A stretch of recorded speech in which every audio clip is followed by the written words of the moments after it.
जबकि परमात्मा का जो आनंद है वो आनंद आत्मा में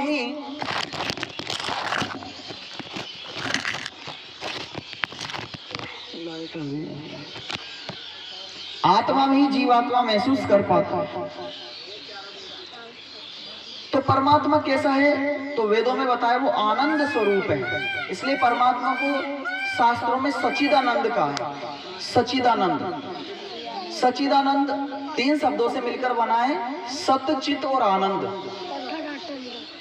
सत कहते हैं जिसकी सत्ता है। इस संसार में 3 चीजों की सत्ता है, अनादि सत्ता है, एक ईश्वर की और एक जीव की और एक प्रकृति की। ये तीनों सत्ता अनादि है।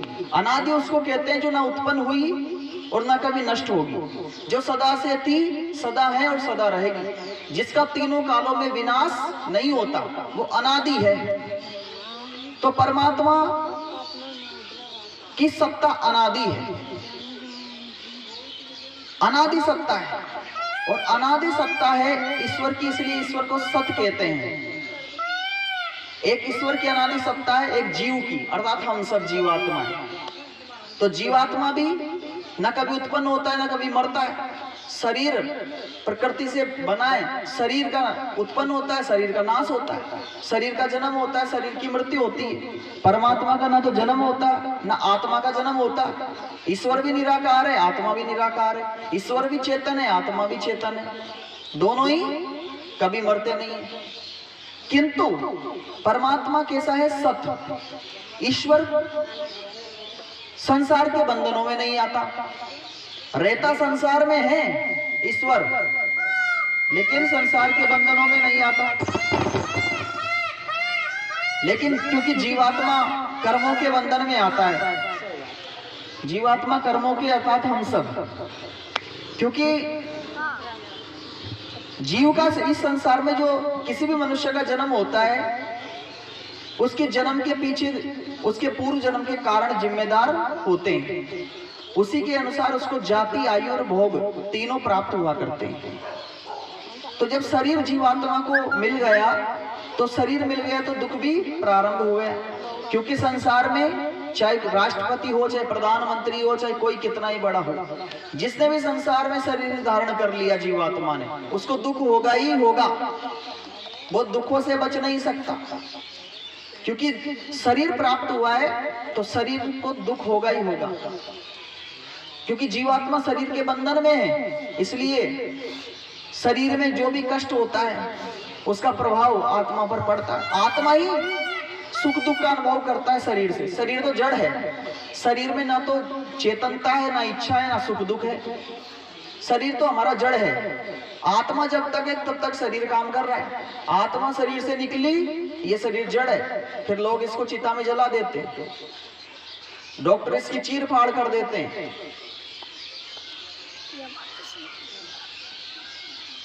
तो शरीर जड़ है लेकिन दिखता चेतन है।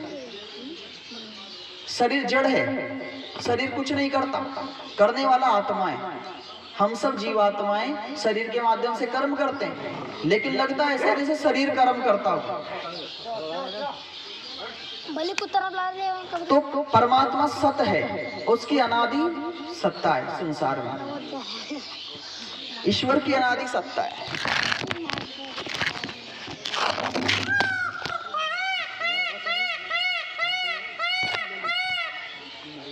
ईश्वर की अनादि सत्ता है। दूसरी बात है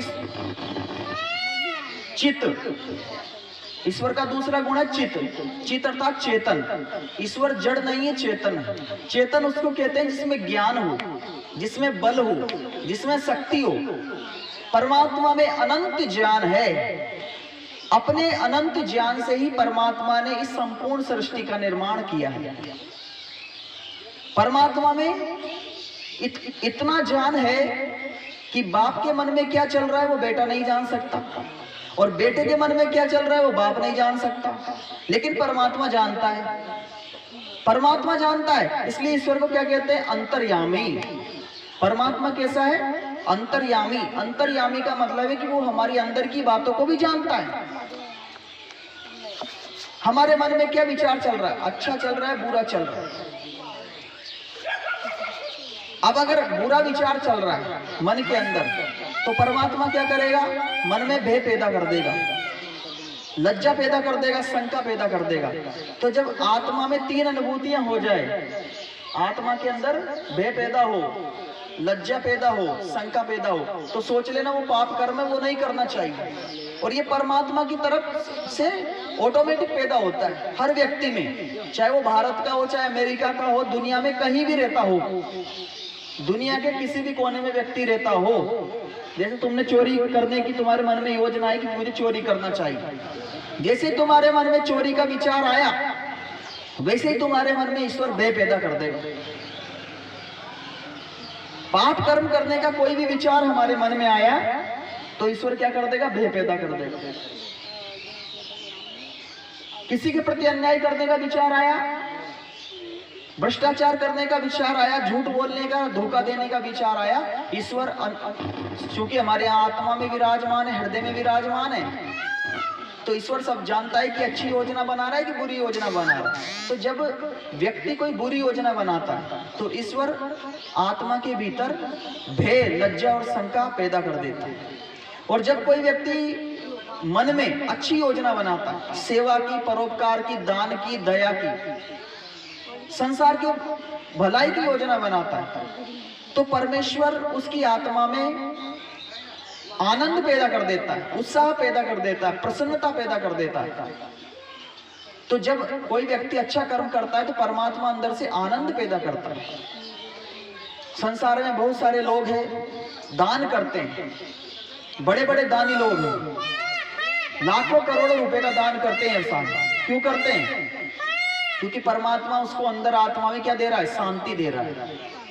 वो जो दान कर रहा है लोगों के लिए, गरीबों के लिए, अनाथों के लिए, अपाहिजों के लिए, बेसहारों के लिए, उससे क्या हो रहा है, उस व्यक्ति को मन में आनंद पैदा हो रहा है। जितना व्यक्ति दान करता है उसके मन में आनंद पैदा होता है, उत्साह पैदा होता है।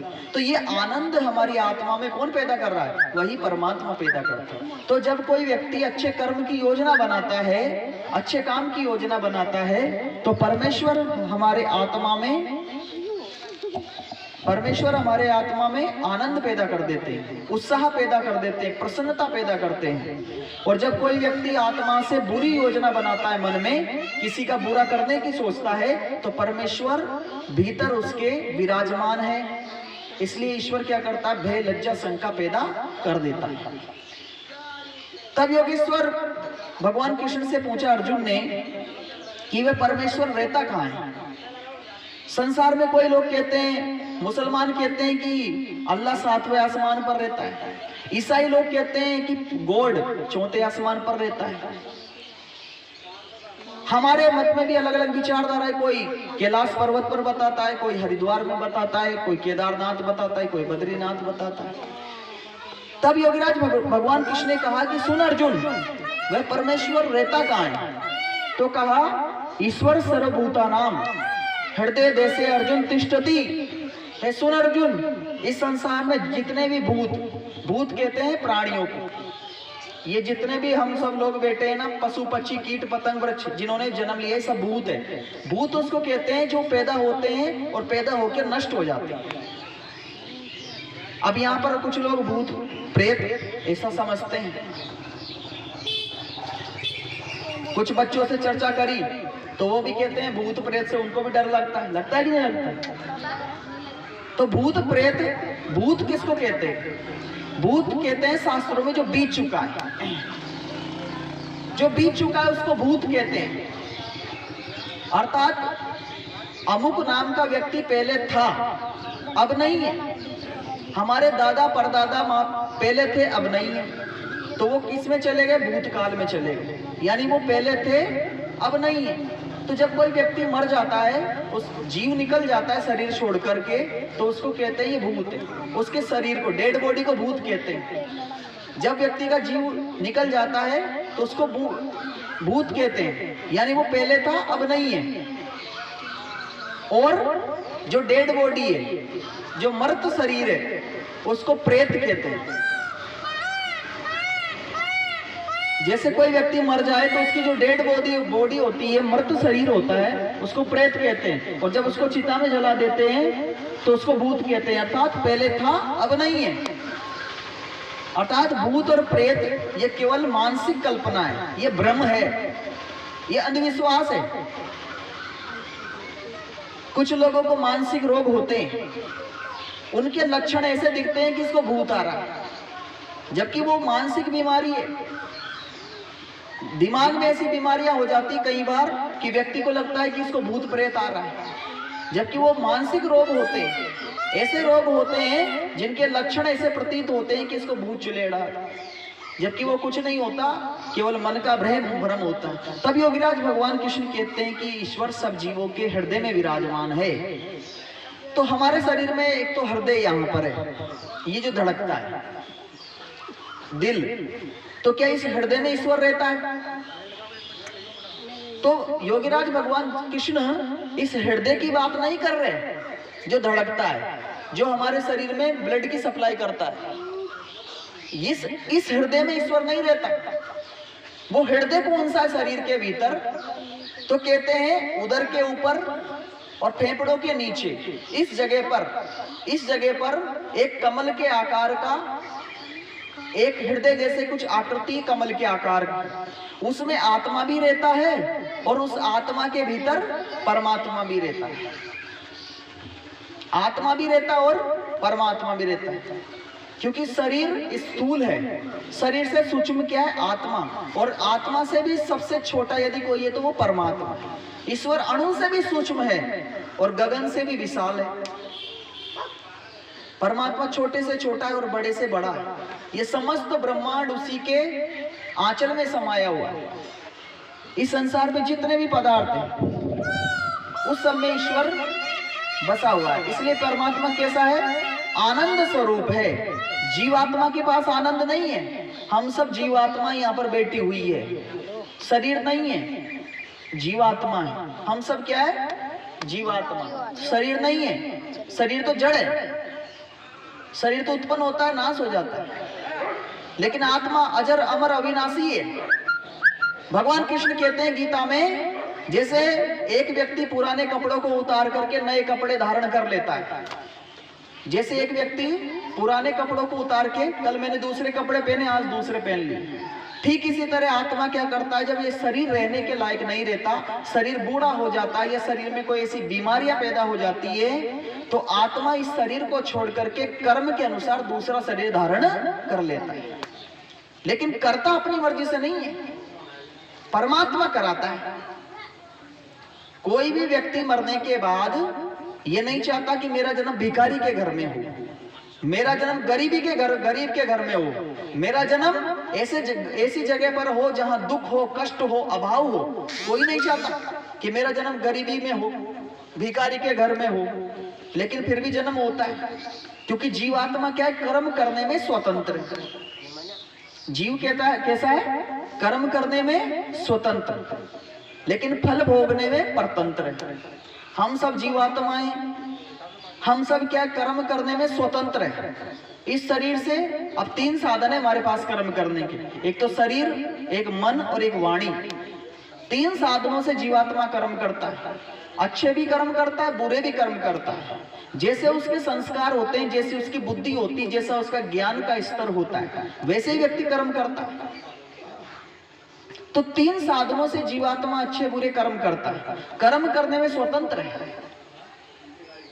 एक व्यक्ति कहने लगा, अरे भाई, जब परमात्मा सब जगह मौजूद है तो ये देखो आतंकवादी बेकसूर लोगों की हत्याएं कर रहे हैं। इस संसार में इतना अत्याचार हो रहा है, लाखों लोग मारे जा रहे हैं, लड़ाई झगड़े हो रहे हैं, अत्याचार पापाचार हो रहा है, तो ईश्वर इनको क्यों नहीं रोकता? तब मैंने कहा कि आत्मा कर्म करने में स्वतंत्र है। ईश्वर किसी के हाथ नहीं पकड़ता। आप चाहो तो इन हाथों से किसी का भला भी कर सकते हो, आप चाहो तो इन्हीं हाथों से पाप भी कमा सकते हो, इन्हीं हाथों से चोरी भी कर सकते हो, इन्हीं हाथों से दान भी कर सकते हो। अब ये आपके ज्ञान के ऊपर है। अब ईश्वर इसमें थोड़ी रोकेगा, क्योंकि आत्मा तो कर्मों को करने वाला है। जीव आत्मा कर्मों का करता है, ईश्वर नहीं रोकता। जब तक जीव शरीर में है तब तक कोई भी मनुष्य अच्छा कर्म करे या बुरा कर्म करे, ये उसकी ज्ञान, ये उसकी स्वतंत्रता है, परमात्मा नहीं रोकेगा। आप वाणी से मीठा बोले या कठोर बोले, जहर उगले, इसमें ईश्वर किसी को थोड़ी रोकता है। तो संसार में जो अपराध बढ़ रहे हैं ये उनकी स्वतंत्रता के कारण बढ़ रहे हैं। जैसे स्कूल में एग्जाम होता है, 3 घंटे का पेपर होता है, 3 घंटे का होता है ना पेपर। पेपर में आप आंसर लिखो, गलत आंसर लिखो या अच्छा आंसर लिखो, तो आपको टीचर रोकता है क्या? अध्यापक नहीं रोकता ना आपको। टीचर है स्कूल में पढ़ाने वाला, आपको कॉपी दे देता है, पेपर दे देता है। अब आप अपनी मर्जी से क्या लिखो, आंसर लिखो, चाहे अच्छा आंसर लिखो चाहे गलत आंसर लिखो। इस रोकता है क्या टीचर? नहीं रोकता ना अध्यापक। इसी तरह संसार भी क्या है, एक परीक्षा है, संसार भी एक टेस्ट है। संसार क्या है, टेस्ट। ईश्वर नहीं रोकता किसी को, कोई अच्छा कर्म करे या बुरा कर्म करे, उसकी स्वतंत्रता है।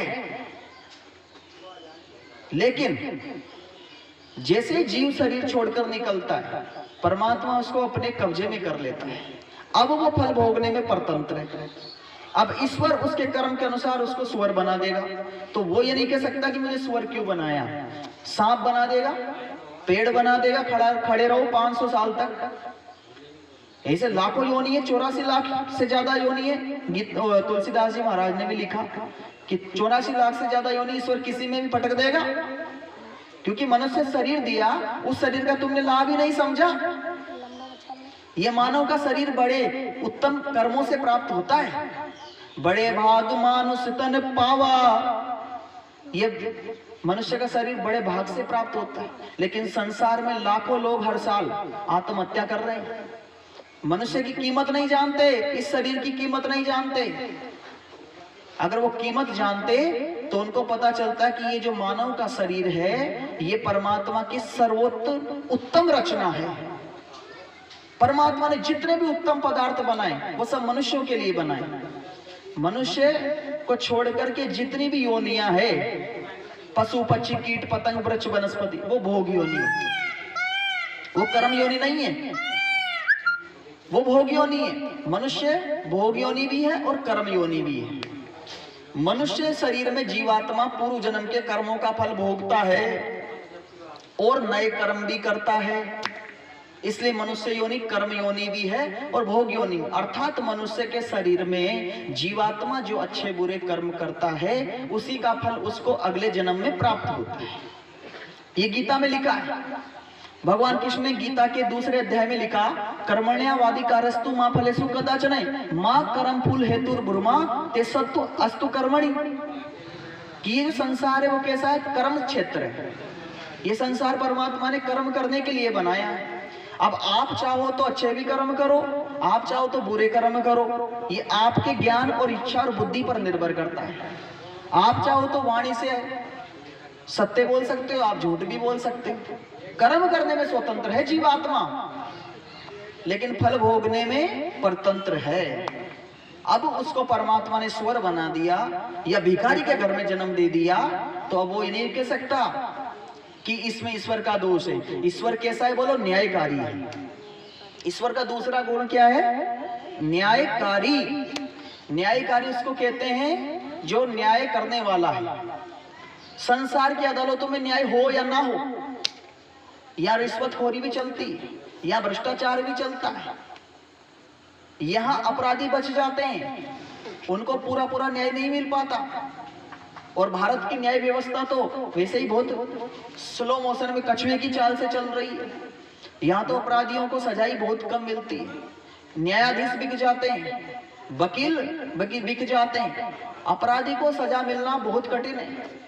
लेकिन परमात्मा की अदालत में कोई रिश्वतखोरी नहीं चलती, ना चलती रिश्वतखोरी, ना चलती चालाकी। उसके लेन देन की बंदे रीत बड़ी है न्यारी। जो जैसी करनी करता वैसा ही फल पाता, मेरे दाता के दरबार में सब लोगों का खाता। मेरे दाता के दरबार में सब लोगों का खाता, सबका खाता है ईश्वर के दरबार में।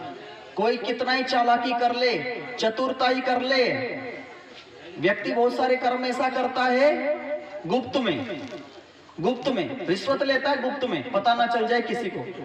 भ्रष्टाचार करता है गुप्त में, अरे मुझे कोई देख तो नहीं रहा। जो व्यक्ति परमात्मा से डरता है, जो व्यक्ति ईश्वर से डरता है, वो किसी से नहीं डरता, और जो ईश्वर से नहीं डरता वो सबसे डरता है। तो जो व्यक्ति परमात्मा को सब जगह मानता है और ये दिमाग में जान लेता है कि परमात्मा सब जगह देख रहा है हमें, तो वो व्यक्ति क्या करेगा? पाप कर्म नहीं करेगा, क्योंकि उसको पता है कि परमात्मा सब जगह मुझे देख रहा है।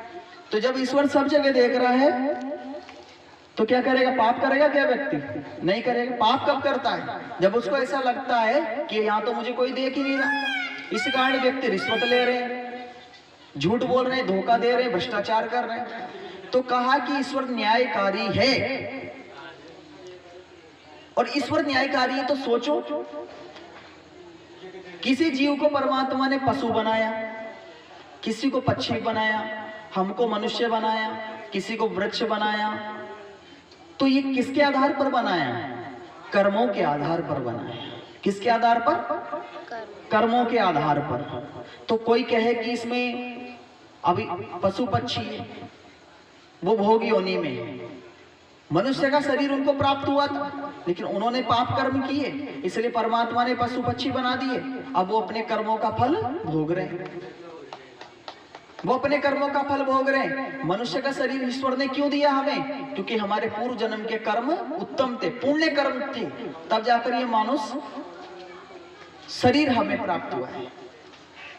लेकिन शरीर प्राप्त होने से ही मनुष्य मनुष्य नहीं बनता, मनुष्य को बनाना पड़ता है, मनुष्य को बनाना पड़ता है, तब जाकर मनुष्य बनता है। जैसे घड़ा अपने आप नहीं बनता, उसको बनाना पड़ता है। मकान अपने आप नहीं बनता, बनाना पड़ता है। तो जब जड़ वस्तुओं में इतनी मेहनत करनी पड़ती है, तो मनुष्य की संतान को उत्तम बनाने के लिए बहुत ज्यादा मेहनत करनी पड़ती है, बहुत ज्यादा मेहनत करनी पड़ती है। तो परमात्मा कैसा है? न्यायकारी है, कभी अन्याय नहीं होता। संसार में अन्याय हो सकता है, लेकिन ईश्वर के दरबार में कभी अन्याय नहीं होता। जो जैसी करनी करता है, उसको परमात्मा वैसा ही फल प्रदान करता है, कोई बच नहीं सकता। चाहे व्यक्ति आकाश में चला जाए, पाताल में चला जाए, कुछ कर्मों का फल उसे इस जन्म में भोगना पड़ेगा, कुछ कर्मों का फल मृत्यु के बाद दूसरे शरीर में भोगना पड़ता है। क्योंकि कर्म जो है वो लाखों नहीं करोड़ों प्रकार के हैं। जो हम शरीर से, मन से और वाणी से जो कर्म करते हैं, वो लाखों प्रकार के कर्म हैं। उनका भुगतान एक जन्म में होना संभव नहीं है, इसलिए कई जन्मों तक जीवात्मा को उन कर्मों का फल भोगना पड़ता है। एक व्यक्ति ने सोचा कि चलो पाप कर्म तो बहुत हो गए, अब ऐसा करते हैं कथा करवा देते हैं, कथा करवा देते हैं, उससे क्या होगा? पाप कर्म कट जाएंगे। ऐसा लोगों को बताते भी है, लेकिन वो लोग ये नहीं बताते कि तुम भगवान कृष्ण की कथा कर रहे हो। भगवान कृष्ण ने गीता जी के 18वें अध्याय में कहा, अवश्यमेव भोक्तव्यम कृतम कर्म शुभाशुभम। हे अर्जुन, जो भी व्यक्ति अच्छे बुरे कर्म करता है, उनको उनका फल भोगना ही पड़ता है। चाहे वो कथा करवा ले, चाहे वो तीर्थ घूमे आए, चाहे कहीं भी चले जाए, जो भी पाप कर्म कर दिए उनका फल तो भोगना ही पड़ेगा, वो कट नहीं सकते। जैसे महाभारत के रचने वाले महर्षि वेद व्यास ने एक उदाहरण दिया कि जैसे लाख गवों में एक बछड़े को छोड़ दो, लाख गवों में एक बछड़ों को छोड़ दो, तो वो बछड़ा अपनी मां को पहचान लेता है। ठीक उसी प्रकार मनुष्य के द्वारा किया हुआ कर्म जन्म जन्मांतरों तक उसका पीछा नहीं छोड़ता, जब तक उस कर्म का फल उसे भोगना ना पड़े। जब तक कर्मों का फल भोगना नहीं पड़े, वो कर्म पीछा नहीं छोड़ता। ईश्वर न्यायकारी है, ईश्वर के यहाँ सबका हिसाब है, सबका किताब है, सबको परमात्मा देख रहा है, और समय आने पर वो फल देगा। समय आने पर, जैसे किसानों ने भी धान की खेती की, तो धान को फसल आने में समय लगता है कि नहीं लगता? 4-5 महीने का।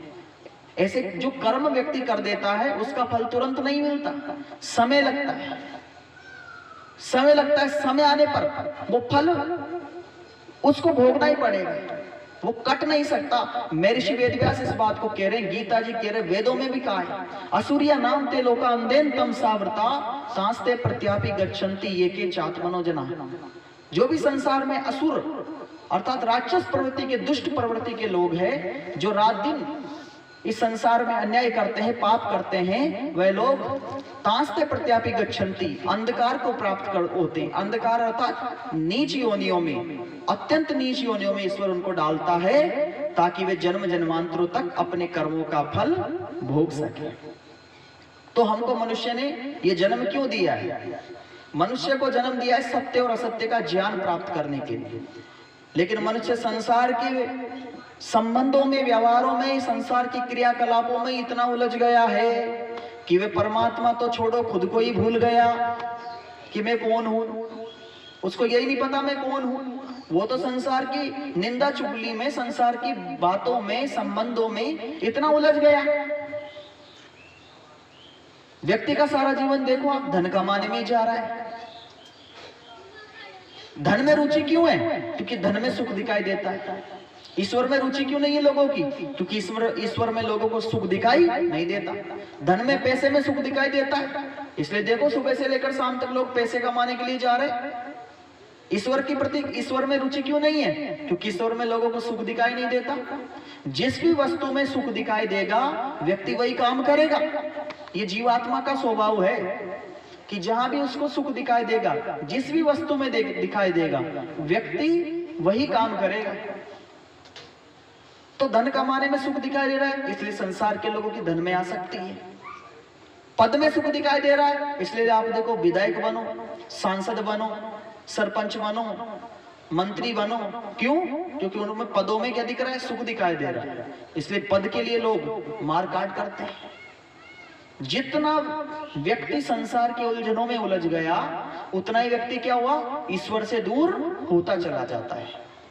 क्योंकि संसार के बंधन उसकी बुद्धि को इतना कब्जे में कर लेते हैं, इतना दूषित कर देते हैं कि उस व्यक्ति को सत्य ज्ञान प्राप्त होता ही नहीं है।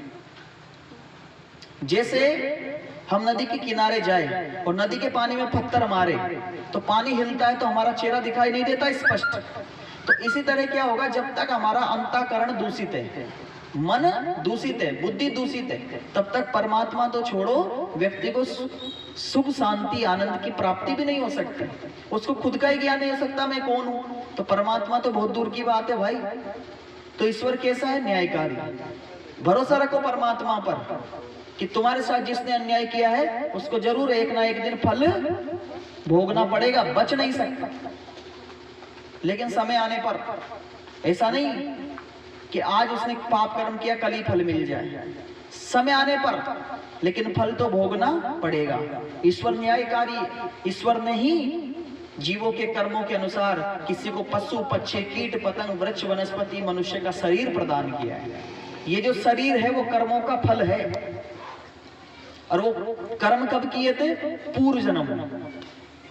पूर्व जन्म में जो कर्म किए थे उसका फल है। और ईश्वर जन्म से ही तीन चीजें प्रदान कर देता है। एक तो जाति, एक आयु और एक भोग। ये बाय बर्थ प्राप्त होती है। जाति कहते हैं शरीर को। जाति का अर्थ संसार के लोग जैसा समझते हैं ऐसा नहीं। जाति कहते हैं समान प्रसवा नाम आत्मिक जाति, जिनके जन्म से लेकर मरण पर्यंत उनकी शरीर एक जैसा बना रहता है, उसको जाति कहते हैं। जैसे गाय एक जाति है, मनुष्य एक जाति, घोड़ा एक जाति। जाति अर्थात शरीर जो जन्म से लेकर मृत्यु तक एक सा बना रहे। जाति के अनुसार ईश्वर क्या देता? आयु प्रदान करता है। पूर्व जन्म के कर्मों के आधार पर ईश्वर ने किसी को 80 वर्ष की आयु दी, किसी को 90। ये परमात्मा ही जानता है, आप और हम नहीं जान सकते। लेकिन शास्त्रों में ये बात लिखी है कि जो शरीर प्राप्त होता है, शरीर के हिसाब से ही ईश्वर आयु प्रदान करते हैं। आयु जन्म से ही प्रदान कर दी जाती है ईश्वर के द्वारा, आयु। और तीसरा भोग। भोग अर्थात धन, संपत्ति, प्रॉपर्टी। ये जीवात्मा को जन्म से ही प्राप्त होती है।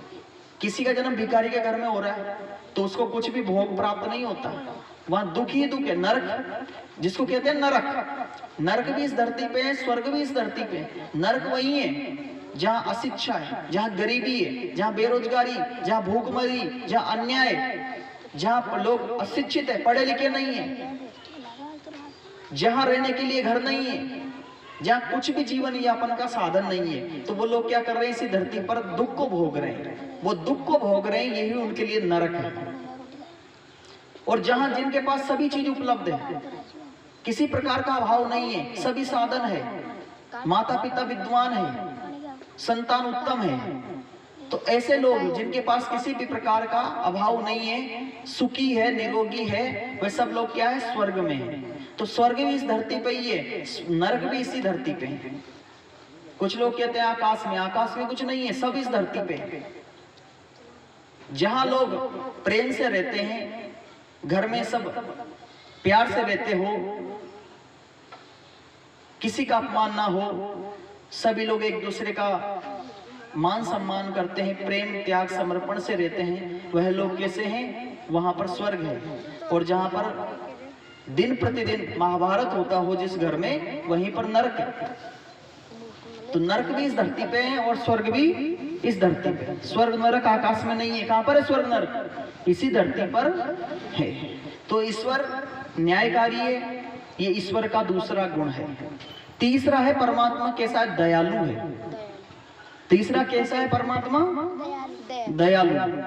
अब ईश्वर कितना बड़ा दयालु है कि परमात्मा ने हमारे लिए अन्न पैदा किया। अन्न, औषध, फल, फूल, नाना प्रकार के पदार्थ सब मनुष्यों के लिए परमात्मा ने, सब जीवों के लिए उत्पन्न किया है। परमात्मा इनका भोग नहीं करता, ईश्वर इनको नहीं खाता। अब परमात्मा ने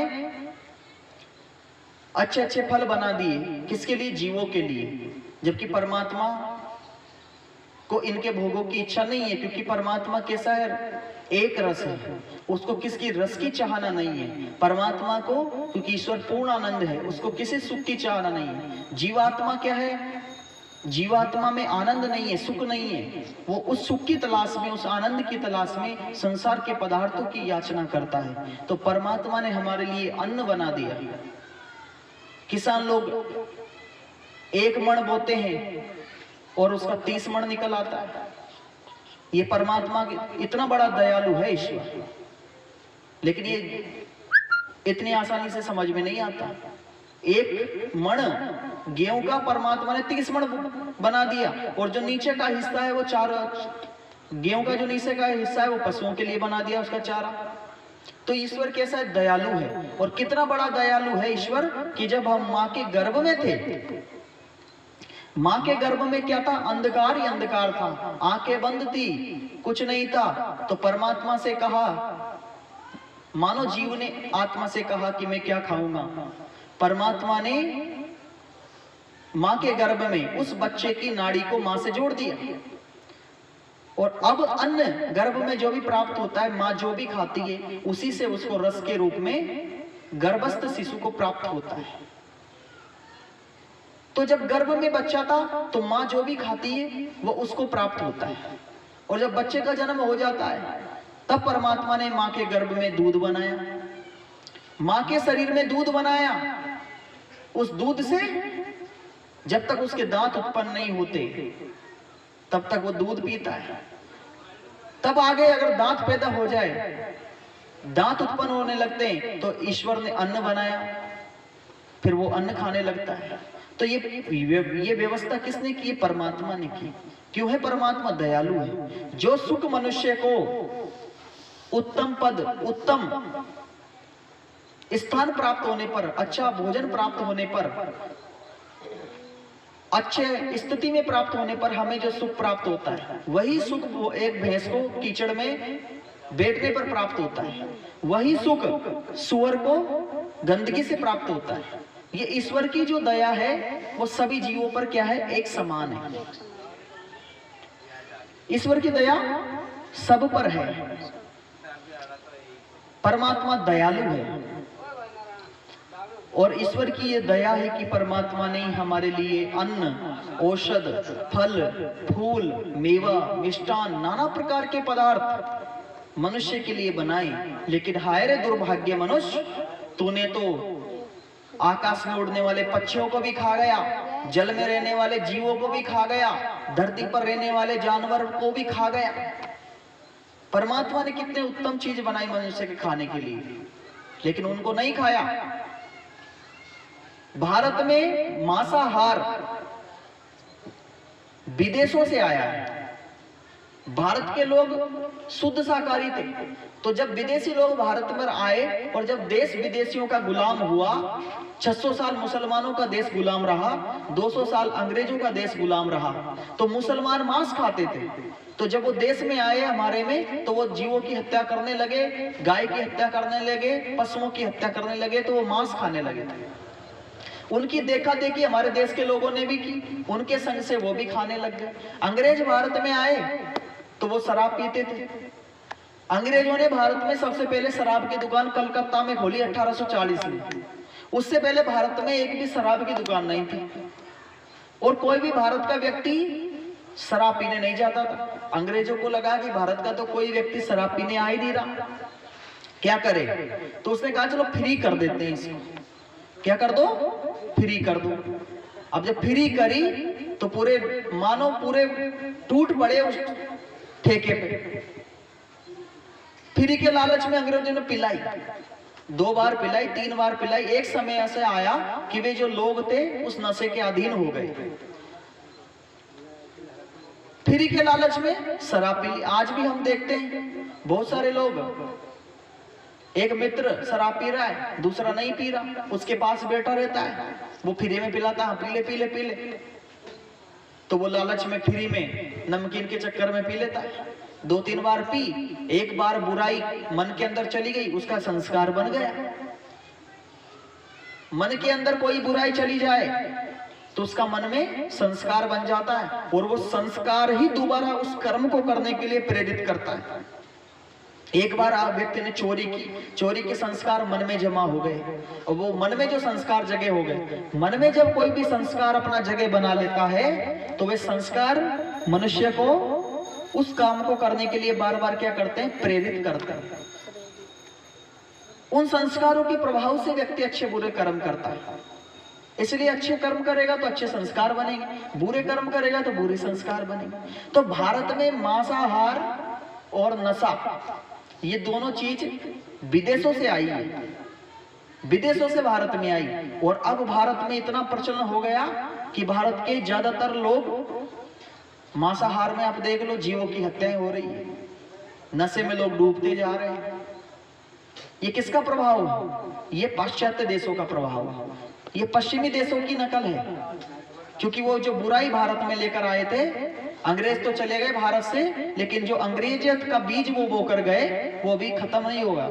वो अंग्रेजियत का बीज अभी भी मनुष्यों के दिमाग में फलता फूलता जा रहा है, वो फलता फूलता जा रहा है। तो कहा शास्त्रों में परमात्मा दयालु है, सब पर परमात्मा की दया है। तो 2 शब्द आते हैं, तो दया और एक न्याय। न्याय और दया में अंतर है। एक व्यक्ति कहने लगा चोर ने चोरी की तो ईश्वर तो दयालु है, उसको तो छोड़ देना चाहिए, क्योंकि ईश्वर तो दयालु है और दयालु का गुण होता है कि वो छोड़ दे चोर को। लेकिन नहीं, ईश्वर कैसा? न्यायकारी है, न्यायकारी है। चोर ने अगर चोरी की है तो उसका फल उसे भोगना पड़ेगा, वो माफ नहीं होता, क्योंकि ईश्वर कैसा है? न्यायकारी है। ईश्वर न्यायकारी है, इसलिए उसको अपने कर्मों का फल भोगना पड़ता है। दयालु है परमात्मा, सब जीवों पर उसकी समान दया है। मनुष्य, पशु, पक्षी, कीट, पतंग, वृक्ष, सभी का लालन पालन पोषण तो वही कर रहा है। हम तो सिर्फ कर्म करते हैं, देने वाला तो परमात्मा है। संसार के सारे विश्व के, वर्तमान में कहा जाता है कि संसार में लगभग 8 अरब के लगभग मनुष्यों की जनसंख्या है। संसार में वर्तमान में मनुष्य लगभग 8 अरब के लगभग है। 8 अरब के लगभग पूरे मनुष्य इकट्ठे हो जाए तो भी गेहूं का एक दाना भी नहीं बना सकते।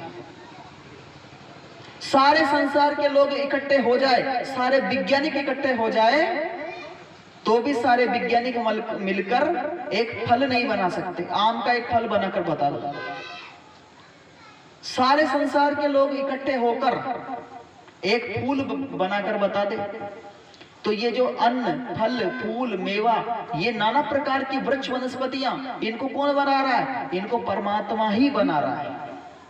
क्योंकि परमात्मा कैसा है? तो यजुर्वेद में मंत्र आया, ईशावास्येदं सर्वं यत् किंच जगत्याम जगत तेन त्यक्तेन भुंजिता मां हृदयकस्य स्विद्दनम।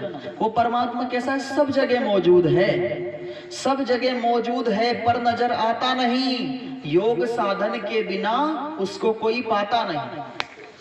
ईश्वर सब जगह मौजूद है। एक व्यक्ति कहने लगा, जब सब जगह मौजूद है तो आंखों से दिखाई क्यों नहीं देता? आंखों से दिखाई क्यों नहीं देता? मैंने कहा आंख किसको देखती है? तो उसने कहा रूप को। आंख रूप को देख सकती है। आंख रूप अर्थात ये काला है, ये गोरा है, लाल है, हरा है, पीला, इसको देख सकती है। लेकिन परमात्मा का कोई रूप ही नहीं है। वो कैसा है? वो निर्लेप है, वो निराकार है। जैसे हमारे ये जीव, हम सब आत्मा हैं, हम सब आत्माएं हमारे सामने देखते हैं कि बहुत सारे लोगों की मृत्यु हो जाती है। जीव हमारे सामने निकल जाता है मनुष्य का, लेकिन दिखाई नहीं देता। तो जैसे आत्मा शरीर में रहते हुए भी दिखाई नहीं देती, ठीक उसी तरह परमात्मा संसार में रहते हुए भी दिखाई नहीं देता। तो ईश्वर क्या है? ईश्वर को आंख देख नहीं सकती, क्योंकि परमात्मा कोई काला, कोई हरा, नीला, पीला नहीं है। परमात्मा कैसा? एक रस है, वो निराकार है, निर्लेप है, उसको आंखें देख नहीं सकती। परमात्मा को ज्ञान चक्षुओं से नहीं देखा जाता, परमात्मा को चरम चक्षुओं से देखा नहीं जाता, ज्ञान चक्षुओं से देखा जाता है। ये जो चरम चक्षु है, चमड़ी के बने हुए, इनसे परमात्मा के दर्शन नहीं होंगे। ईश्वर के दर्शन ज्ञान चक्षु से होंगे। तो आंख रूप को देखती है। ईश्वर कैसा है? तो तुलसीदास जी महाराज ने लिखा, बिनु पद चले सुने बिन काना, कर विधि करम करे विधि नाना। कहा कि ईश्वर के पैर नहीं फिर भी चलता है, कान नहीं फिर भी सुनता है, और ऐसे सभी प्रकार के कर्म ईश्वर बिना शरीर धारण किए ही कर लेता है। इस संसार को जब ईश्वर ने उत्पन्न किया तो ये संसार अंधकार से आच्छादित था। आज से लगभग 1,96,08,53,126 वर्ष पहले इस सृष्टि की उत्पत्ति हुई थी, ऐसा वेदों में लिखा है। इतना समय संसार को बने हो चुका है, और ये संसार 4 अरब